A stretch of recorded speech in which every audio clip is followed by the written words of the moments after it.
അസ്സലാമു അലൈക്കും. പ്രിയ സുഹൃത്തുക്കളെ, ഞാൻ സലീം കോടത്തൂർ. പീഡിതർക്കും അവശത അനുഭവിക്കുന്നവർക്കും പിന്നോക്ക ജനതയ്ക്കും വേണ്ടി ശബ്ദിച്ചതിന് തീവ്രവാദി എന്ന് മുദ്ര കുത്തപ്പെട്ട് 10 വർഷക്കാലം കോയമ്പത്തൂർ ജയിലിൽ അടച്ച് അവസാനം ഒരു തെളിയുമില്ലെന്ന് പറഞ്ഞ് ഇന്ത്യൻ നീതിപീഠം വെറുതെ വിട്ടു. വീണ്ടും ആരുടെയൊക്കെയോ ഗൂഢാലോചനയുടെ ഫലമായി കള്ളക്കേസിൽ കുടുക്കി പരിശുദ്ധ റംസാൻ മാസത്തിൽ ജയിലിലടക്കപ്പെട്ട നമ്മുടെ പാവം മദനി ഉസ്താദ്. അന്നും ഇന്നും പരിശുദ്ധ ഖുർആൻ നെഞ്ചിൽ ചേർത്ത് വെച്ച് മദനി ഉസ്താദ് പറയുന്നു, ഞാൻ നിരപരാധിയാണെന്ന്. ഇന്ത്യൻ ജനതയും ലോക ജനതയും നിരപരാധിയാണെന്ന് തിരിച്ചറിഞ്ഞിട്ട് ഒരു ഭരണകൂടം മാത്രം അത് തിരിച്ചറിഞ്ഞില്ല. അതിന്റെ പേരിൽ ഇന്നും കർണാടകയിലെ ജയിലിൽ കഴിയുന്ന പാവം മദനി ഉസ്താദ്.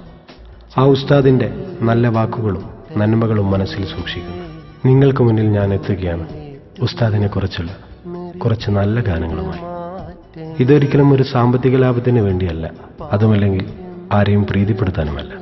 അറിയുന്ന സത്യങ്ങൾ കുറച്ച് നല്ല ഗാനങ്ങളിലൂടെ ഞങ്ങൾ വിളിച്ചു പറയുകയാണ്. ഇതുവരെ കണ്ണു തുറക്കാത്ത നീതിപീഠം ഇനിയെങ്കിലും കണ്ണു തുറക്കട്ടെ എന്ന പ്രാർത്ഥനയോടുകൂടി ഞങ്ങൾ സമർപ്പിക്കുന്നു.